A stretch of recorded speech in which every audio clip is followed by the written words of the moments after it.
Hi everyone. तो आज हम बात करने वाले हैं केमिकल काइनेटिक्स में कुछ न्यूमेरिकल्स के बारे में। देखिए, ये जो आपके सामने दो न्यूमेरिकल है, ये काफ़ी कॉमन है और आसान भी है।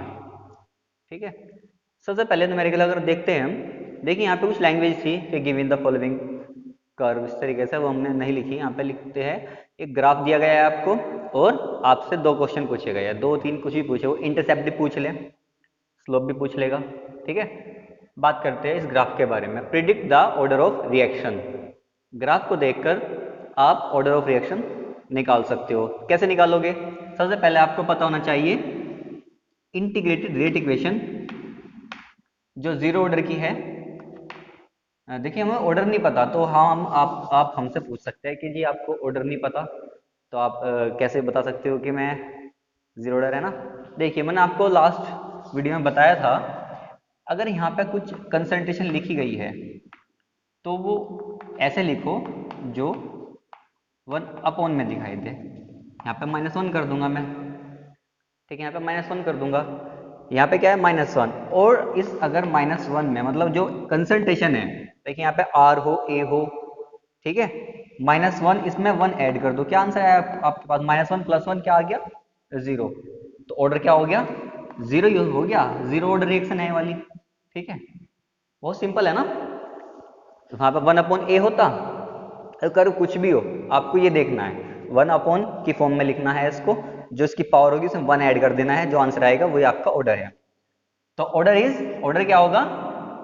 जो आंसर है हमारे पास 1 का, वो ऑर्डर क्या होगा हमारे पास? ऑर्डर 0। ठीक है, what is the unit of rate constant? What is the unit of rate constant? देखिए, जब आपको किसी रिएक्शन का ऑर्डर पता लग गया है तो आप उसके रेट कांस्टेंट की यूनिट तो निकाल सकते हो। कैसे? हमारे पास फॉर्मूला है mol 1 - n, where n is equal to order of reaction, litre n-1, और टाइम इनवर्स या फिर सेकंड इनवर्स मोस्ट कॉमन है यहाँ पे।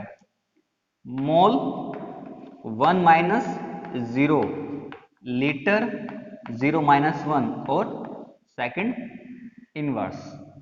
क्या आएगा आंसर? मोल, लीटर इनवर्स और सेकंड इनवर्स। ठीक है, ओके, ये आपका हो गया। अगर वो आपसे पूछ ले इंटरसेप्ट और स्लोप तो आप क्या करोगे? देखो, तब तो आपको इंटीग्रेटेड रेट इक्वेशन चाहिए। क्या होती है? फॉर जीरो ऑर्डर रिएक्शन,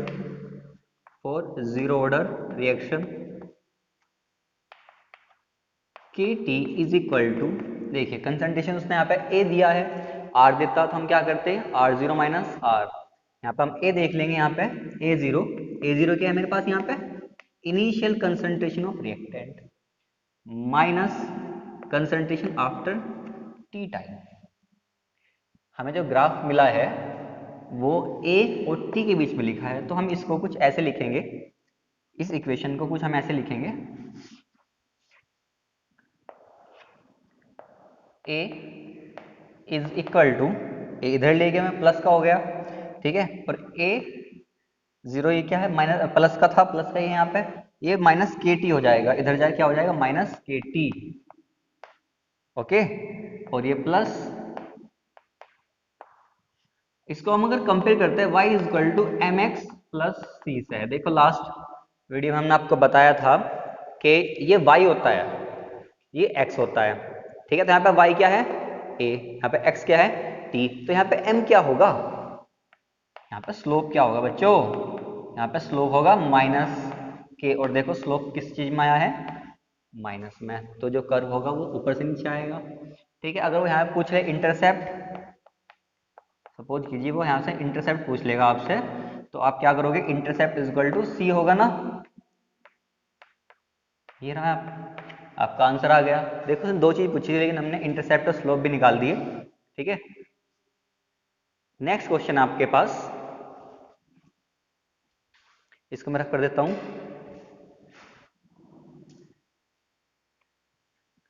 ये पूछा है if first order reaction has rate constant k is equal to 5.5। Answer देखिएगा इसका, इंटू 10 की पावर रेज टू -5, 14 और find the half life of the reaction. T half पूछा है इसने, टी हाफ पूछा है, क्या दिया हुआ है, k is equal to 5.5 into 10 की पावर माइनस के 14 सेकेंड इनवर्स पर सेकेंड। फॉर्मूला क्या होता है, T half is equal to 0.693 upon k. Value रखोगे आप 0.693 अपॉन के की वैल्यू क्या रखोगे आप 5.5 इंटू 10 की पावर माइनस के 14, सॉरी 0.693 अपॉन 5.5 इंटू 10 की पावर 14। अच्छा देखिए टी हाफ की यूनिट क्या होगी, देखो इसकी यूनिट क्या थी, सेकंड इनवर्स। जो सेकंड इनवर्स ऊपर जाके क्या हो जाएगा, वो सेकंड हो जाएगा, तो ये आप क्या लिखेंगे, इसको सेकंड लिखोगे। देखिए इसकी हम इसको कैंसिल आउट कर देंगे, देखो कैंसिल नहीं डिवाइड करेंगे, ये कितना होगा, देखिए मुझे याद है इसका, ठीक है, ये आप डिवाइड करके कैलकुलेटर से देख लीजिए, पेपर पे कैलकुलेट कर लीजिए, आएगा 0.126 इंटू 10 की पावर 14 सेकंड, या फिर मैं लिख सकता हूँ इसको 1.26 इंटू 10 की पावर 14 सेकंड। ये क्या होगा, आपका आंसर आ गया, ये टी हाफ की वैल्यू है, ये आपकी टी हाफ की वैल्यू होगी। ओके, नेक्स्ट क्वेश्चन देखते हैं।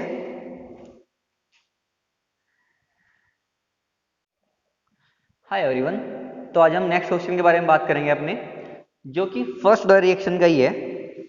क्वेश्चन पढ़िए, a first order reaction takes 100 minute for completion of 60% of the reaction, find the time when 90% of the reaction will be completed.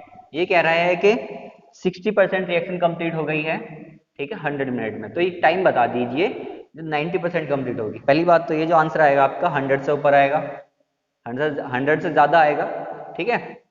तो चलिए शुरू करते हैं, सॉल्यूशन देखिएगा। देखिए सबसे पहले केस में क्या है मेरे पास 60% कंप्लीट, तो बची कितनी 40% बची ना। अब देख लीजिए फर्स्ट ऑर्डर रिएक्शन है 60% कंप्लीट, 60% कंप्लीट, 40% लेफ्ट, 40% लेफ्ट, ठीक है। फर्स्ट ऑर्डर रिएक्शन है तो हम यहाँ फॉर्मूला लिखें k is equal to rate constant है जो कि 2.303 upon time log base 10 a upon a minus x, ठीक है। मैं क्यों लिखता हूँ इसको, या फिर आप ऐसे लिख लीजिए, कंसंट्रेशन है, देखिए आर हो ए हो फर्क नहीं पड़ता है, इससे हम ए भी लिख सकते हैं, कोई नहीं। इनिशियल कंसंट्रेशन और कंसंट्रेशन आफ्टर टी टाइम, यहाँ पे टाइम क्या है 100 है मेरे पास, ठीक है। लेकिन मैं इसको ऐसे लिखता हूँ ताकि आपको समझ आए कि जो इनिशियल कंसंट्रेशन है वो कितने हैं यहाँ पे 60, सॉरी हम 100 मान लेंगे यहाँ पे परसेंटेज में ना, तो 100 और 60, सॉरी 100 माइनस 60 कितना आएगा 40, ये तो है। तो यहाँ पे हम लिखेंगे initial concentration upon concentration after T time, जो बची है हमारे पास, ठीक है।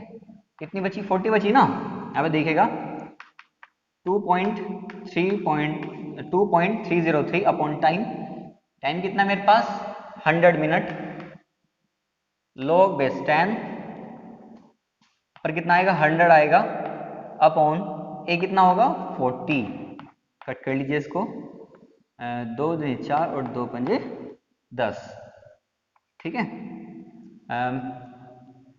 2.303 upon 100 log base 10 5 upon 2, sorry 5 upon 2, ये कितना हो जाएगा log 5 minus log 2, log 5 minus log 2,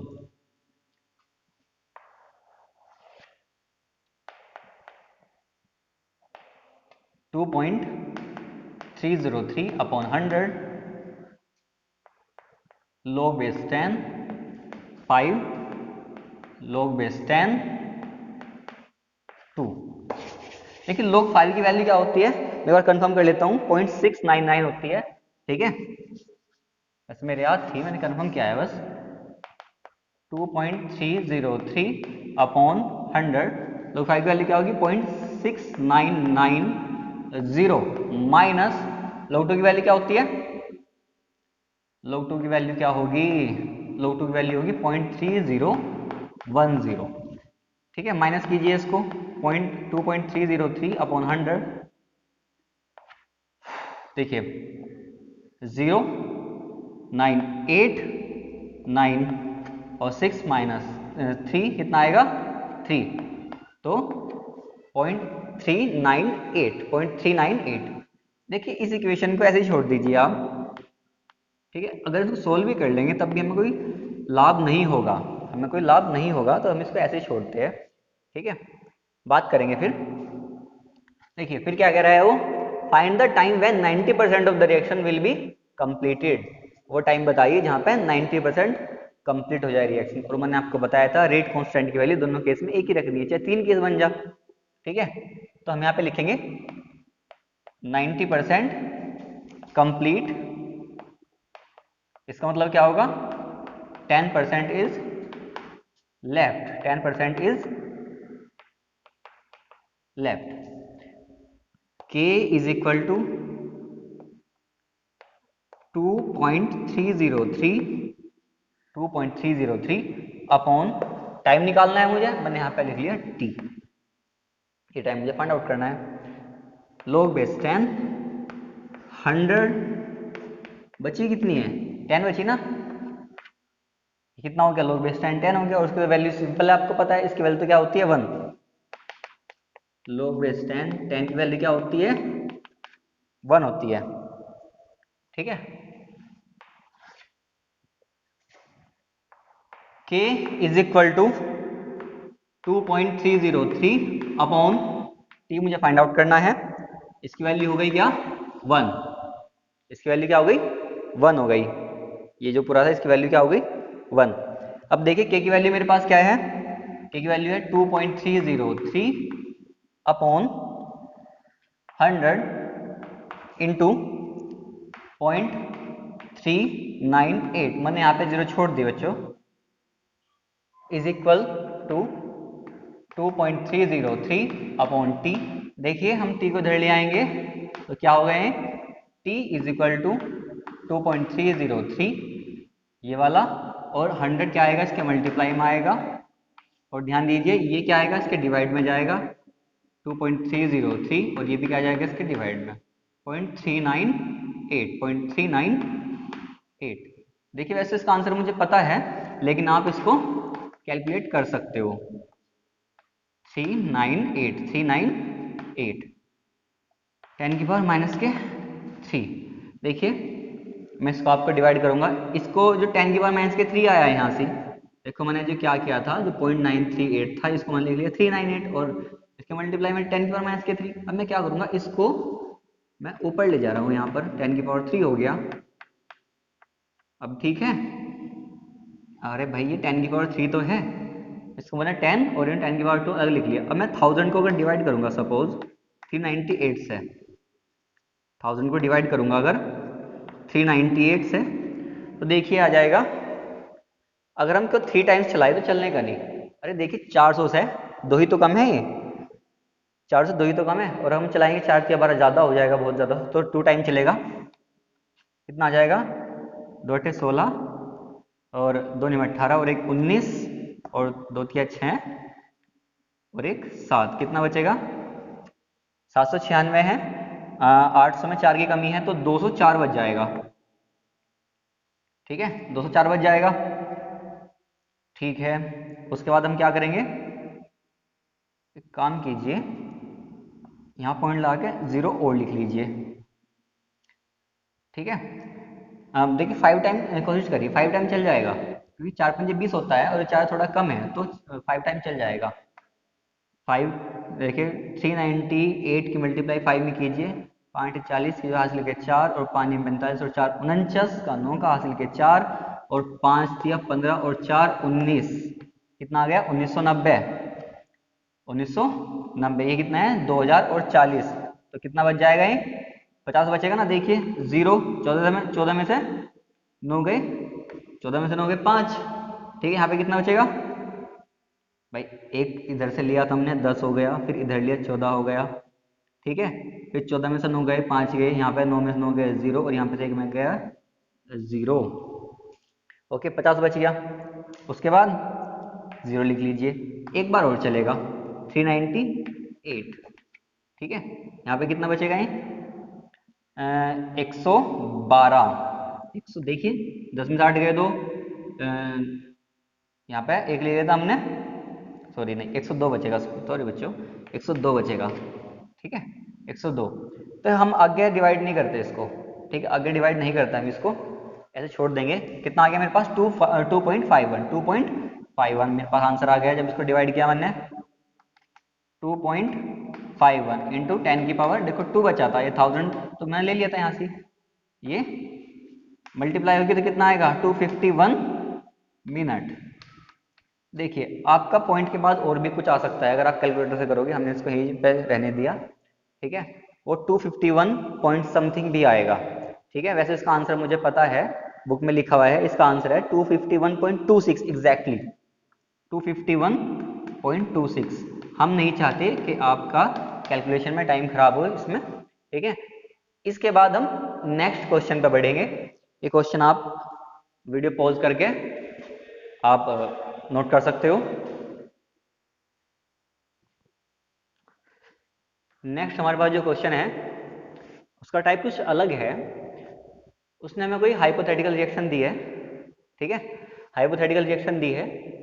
ठीक है, और रेट कांस्टेंट भी दिया है। रेट देखो, रेट कांस्टेंट वो सॉरी रेट ऑफ रेट लो है मेरे पास, वो ये होना चाहिए, वो ये है। हाँ बच्चों, ठीक है, वो ये है। How is the rate affected if the concentration of B is doubled, what is the overall order of reaction if A is present in the large excess, if A is present in the large excess. ठीक है, शुरू करते हैं। देखिए answer number first हम देखते हैं, how is the rate affected. ठीक है, जो हमारे पास रेट लो है, हमारे पास रेट लो है वो क्या है, रेट इज इक्वल टू के कंसंट्रेशन ऑफ ए और बी स्क्वायर, और बी की कंसंट्रेशन का स्क्वायर।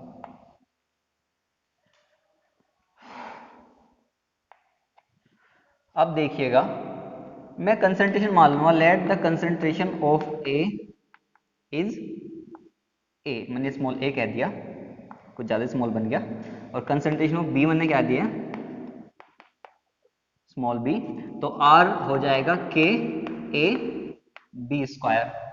ठीक है, अब जो क्वेश्चन में कह रहा है, क्वेश्चन में कह रहा है कि अब मैं rate concentration of B double कर रहा हूं। ठीक है, तो मैं यहां पे कर रहा हूं concentration,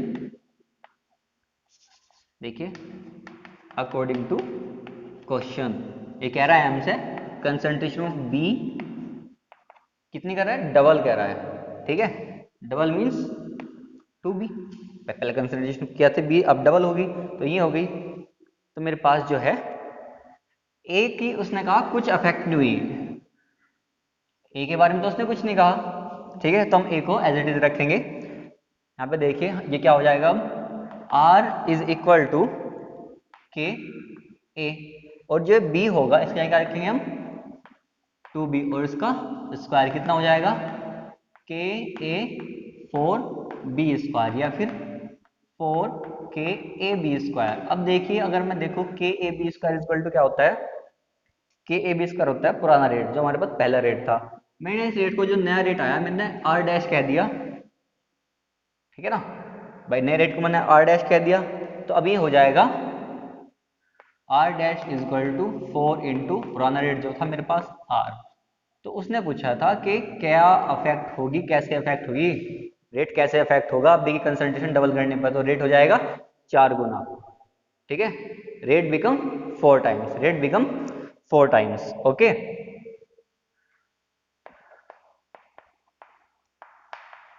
rate rate become 4 times. ठीक है, एक बात बताइए, सेकंड क्वेश्चन में कहा है उसने, what is the overall order of the reaction if A is present in large access. देखिए जो रिएक्टेंट है हमारे पास ए और बी, जिसकी कंसंट्रेशन लार्ज अमाउंट में होगी, उसकी कंसंट्रेशन को कम या ज्यादा करने पर रेट पे कोई ज्यादा फर्क नहीं पड़ेगा। रेट पे फर्क पड़ेगा ही नहीं। जैसे कि हाइड्रोलाइसिस होता है हमारे पास, एस्टर का हाइड्रोलाइज होता है, वहां पे वाटर क्या होता है, एक्सेस में होता है, तो वाटर की कंसंट्रेशन चेंज करने पे उसके रेट पे कोई फर्क नहीं पड़ता। तो ये भी रिएक्शन कुछ ऐसी है। तो ऑर्डर क्या होगा, सेकंड का आंसर क्या है मेरे पास, ओवरऑल ऑर्डर होगा मेरे पास 2। देखो इस पर तो फर्क पड़ने का ही नहीं, इससे तो फर्क पड़ने का ही नहीं। ये होगा, अगर इससे अफेक्ट होता रेट तो रिएक्शन का ऑर्डर क्या होता, 2 + 1 ऑर्डर होता 3। देखिए इस वीडियो में हम आपको इतना ही बताएंगे, नहीं तो वीडियो थोड़ा लंबी हो जाएगी। नेक्स्ट जो होगा आपके नेक्स्ट वीडियो में बताएंगे। आपका जो नेक्स्ट टॉपिक होगा वो आर्हेनियस इक्वेशन होगी, ठीक है। और हम एक जो ग्राफ के क्वेश्चन है वो और लेंगे नेक्स्ट वीडियो में, ठीक है। इस वीडियो में इतना ही। Thank you.